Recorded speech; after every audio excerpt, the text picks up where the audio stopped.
Oke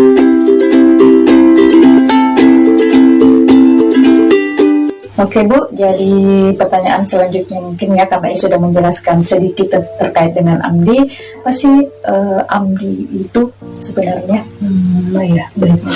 Jadi AMDI itu kan aliansi ya, namanya aliansi berarti konotasinya itu pergerakan, tuntutan gitu, ya, perkumpulan gitu ya, orang-orang yang memiliki kepentingan yang sama gitu ya. Di dalam hal ini mahasiswa doktor, mahasiswa yang melanjutkan S3 yang tidak mendapatkan beasiswa tadi kemudian merasa senasib tadi ya, kemudian membentuk satu perkumpulan yang dinamakan aliansi mahasiswa doktor atau AMDI gitu ya, angkatan 2018. Itu terbentuk karena tadi dilatar belakangi oleh, kalau sedikit mau menyentil ketidakadilannya, ketidakadilan pemerintah, diskriminasi atas pemberian hak-hak dosen gitu ya, dosen yang melanjutkan studi ini S3, di mana sebelumnya itu diberikan haknya itu oleh setiap dosen yang melanjutkan studi itu yang sudah lulus dari kampus yang dituju. Nah kemudian kan diberikan beasiswa itu ya, walaupun nanti memang melalui tahap seleksi pastinya itu ya. Kalau dulu kan nggak ada seleksi, nggak terlalu ketat seleksinya, itu kan sudah ada, tapi kemudian di era sekarang melalui seleksi ya, atau apapun yang tidak yang penting ada gitu. Tapi di tahun 2018 sekarang memang tidak ada sama sekali, dan kita tahu tidak adanya dana bantuan formasi beasiswa itu, beasiswa itu justru sudah pengumuman seleksi itu sudah ada ya, kelulusan sudah kita tahu, sudah dengar, sudah disampaikan oleh masing-masing perguruan tinggi. Bahkan kita sudah membayar, kan tahap pertama itu untuk semester awal itu kita harus bayar dulu sebenarnya. Kita sudah membayar awal, sudah juga mengikuti semua syarat-syarat prakuliah itu sudah jalan. Baru misalnya kita mendapatkan informasi tidak ada yang beasiswa sudah dalam perjalanan studi. Itu sudah tangguh kepalang basah gitu kan.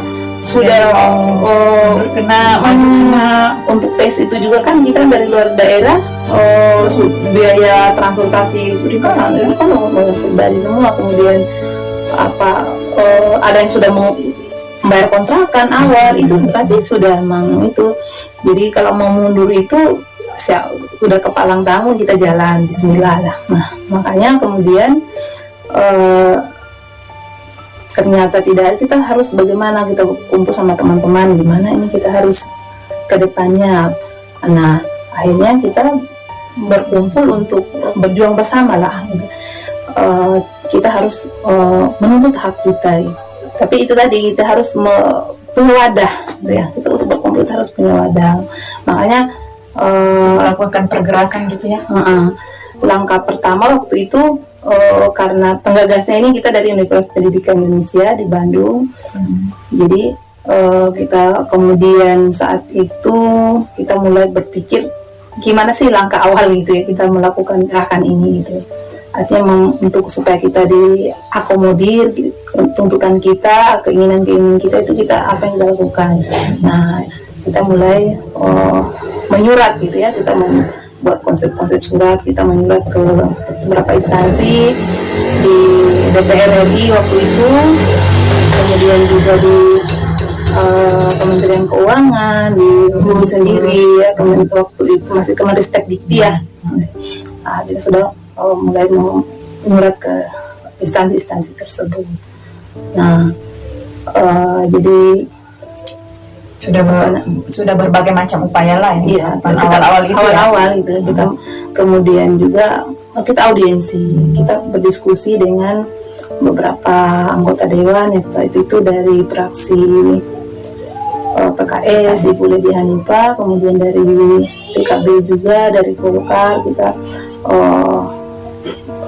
bersilaturahmi meminta pendapat mereka. Alhamdulillah di semester ketiga gitu ya, dari Kemenristek Dikti diberikan bantuannya, bantuan satu semester, bukan beasiswa ya, itu bantuan satu semester. Nah, saat itu masih Dirjen dikti itu masih propali kontrol. Jadi itu adalah perjuangan-perjuangan di awal Amdi ya, bagaimana Amdi ini bisa diakomodir, bagaimana Amdi ini bisa mendapatkan hak-haknya ya, bagaimana bisa ketika mendapatkan dana bantuan kita fokusnya ngerjain tugas-tugas, dan itu kan pada saat awal-awal itu kan tugas-tugas di kampus itu numpuk ya. Nah jadi di satu sisi memikirkan tugas-tugas, di sisi lain memikirkan juga bagaimana bisa mendapatkan lanjutan studi tentunya dan ya untuk melanjutkan studi. Nah selanjutnya Bu, apa saja yang sudah didapatkan Amdi dari perjuangan? Bantuan 1 semester dari Kemendikbud Dikti saat itu yang dirjennya masih Propadi itu. Nah kemudian perjuangan karena sifatnya bantuan kan tidak sampai selesai, artinya hanya 1 semester itu saja sifatnya bantuan, kita tahu kan tidak menjamin sampai selesainya studi. Nah akhirnya untuk semester berikutnya lagi kita kan otomatis membutuhkan biaya SPP lagi, membutuhkan biaya studi yang selanjutnya kan, tidak hanya 1 semester itu. Nah kemudian kita melakukan usaha lagi, tindak lanjut kegiatan kita lagi. Kita mulai lagi menyurat, meminta untuk beraudiensi lagi dengan pihak Dikti. Akhirnya di semester 5 kita sudah dapat lagi bantuan dari LPDP ya. Dari LPDP itu hanya 2 semester SPP saja ya, atau UKT tanpa biaya hidup atau biaya riset atau lain-lain, itu hanya SPP toh itu. Dan langsung ke kampus ya. Itu kan kita nggak melihat itu warna uangnya seperti apa, langsung dari pihak LPD langsung ke kampus masing-masing. Nah kemudian yang tidak mendapatkan, jadi ada anggota teman-teman angkatan 2018 itu tidak mendapatkan bantuan dari LPDP karena seleksinya memang cukup ketat benar-benar. Kami meminta Dikti lagi untuk mengakomodir juga yang tidak dapat. Ini gimana cari solusi yang bantu yang tidak dapat di LPDP. Akhirnya kemudian Dikti membuka lagi skema bantuan itu untuk angkatan 20 yang tidak mendapatkan di LPDP itu, namanya beasiswa sebagian. Bantuan beasiswa sebagian itu. Itu juga atas kerjasama dengan pimpinan perguruan BES gitu ya, jadi rektor dikumpulkan di yang diminta bantuannya untuk memperhatikan studi dosennya gitu ya.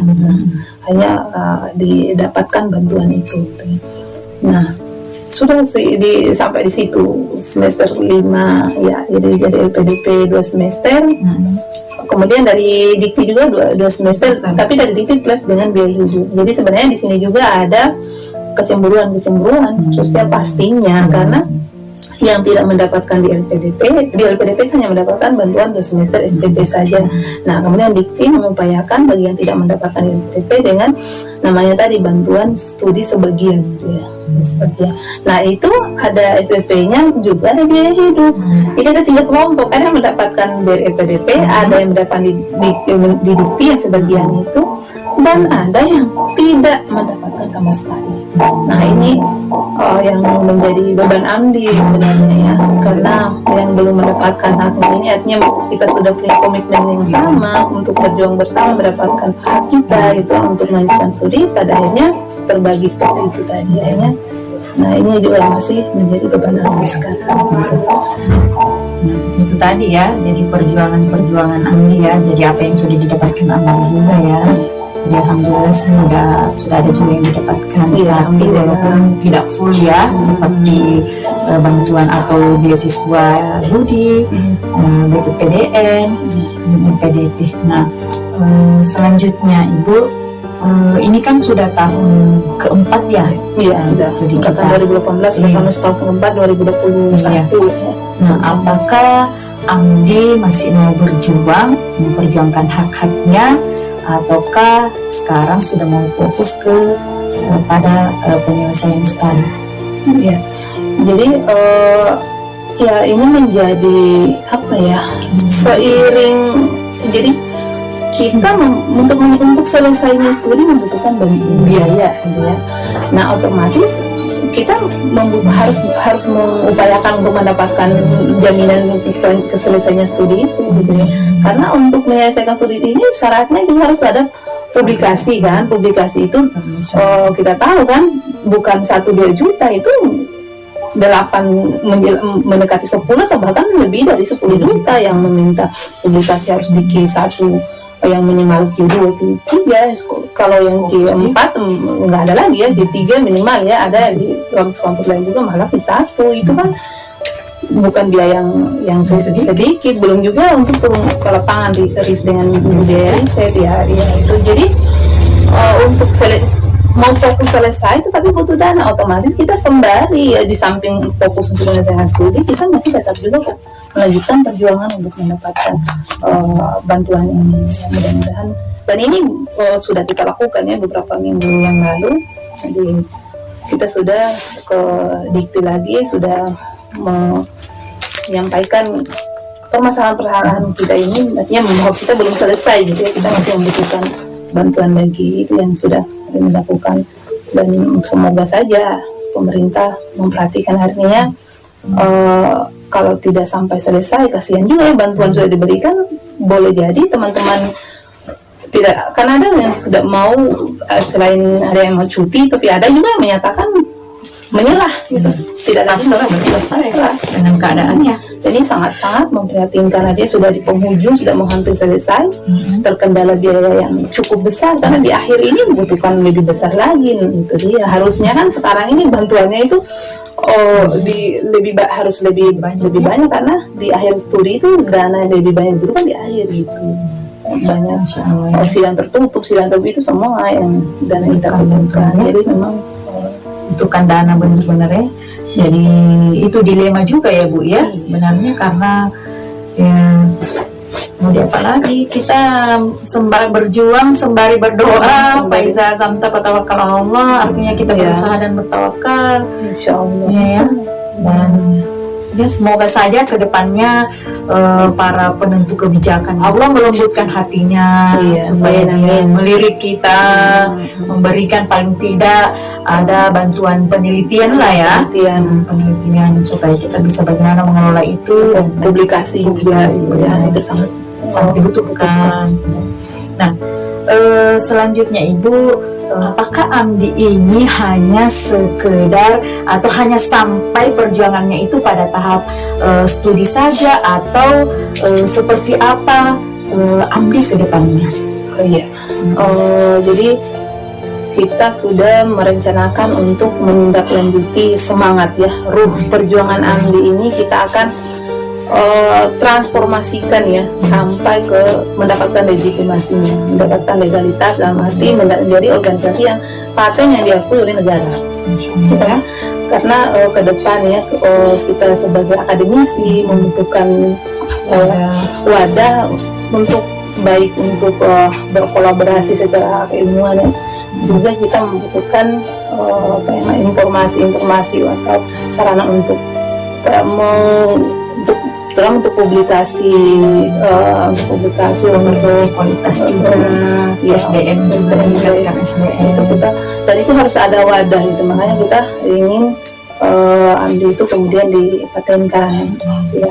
Mudah-mudahan sekarang kita sedang menggagas itu ya, dan kemarin kita sudah ke notaris mempertanyakan hal-hal administrasinya berupa apa saja sih yang dibutuhkan untuk membuat suatu melegalkan atau mendapatkan legitimasi suatu organisasi atau perkumpulan. Itu insya Allah ke depan AMDI akan ditindaklanjuti sampai mendapatkan legalitas, supaya kita punya wadah yang resmi untuk kita berkolaborasi, kita bisa mengembangkan diri di situ ya. Berkolaborasi kita seluruh Indonesia berarti ya. Beberapa universitas ya itu ya Bu ya. Sudah hampir 20 perguruan tinggi se-Indonesia. Insya Allah. Jadi ajang silaturahim juga sekalian ya. Dari berbagai daerah berkolaborasi, pengetahuan itu yang saling berbagi. Insya Allah untuk memperbaiki, tentunya untuk memperbaiki generasi ke depan. Ya, insya Allah itu memang menjadi tanggung jawab gitu ya, tugas kita gitu ya, sebagai akademisi yang mencerdaskan anak-anak bangsa gitu. Insya Allah ya, sebagai garda terdepan. Masya Allah. Ibu, alhamdulillah ya, pada kesempatan kali ini Ibu bisa ada waktu untuk sharing, Masya Allah, dan mudah-mudahan kedepannya kita berkesempatan untuk membahas hal-hal yang positif ya Ibu ya. Dan terima kasih Ibu sudah meluangkan waktu untuk berbagi, untuk sharing pengetahuan, untuk sharing informasi terkait perjuangan Amdi ya, terkait dengan perjuangan bagaimana suka dukanya berjuang di sembari kita kuliah S3 memikirkan studi juga, sembari kita juga memikirkan dari mana kita mendapatkan biaya, Masya Allah, karena biaya S3 itu Masya Allah, biaya hidup, biaya hikmah, Insya Allah. Semoga ada hikmahnya semua ya Bu ya. Semoga dengan kita berjuang ini Allah lebih memudahkan kita ke depannya untuk kehidupan kita. Ya, seperti itu ya Bu. Terima kasih banyak ya Bu. Turun sami. Oke, sekian bincang-bincang ria kita bersama Ibunda kita tercinta di tanah rantau ini.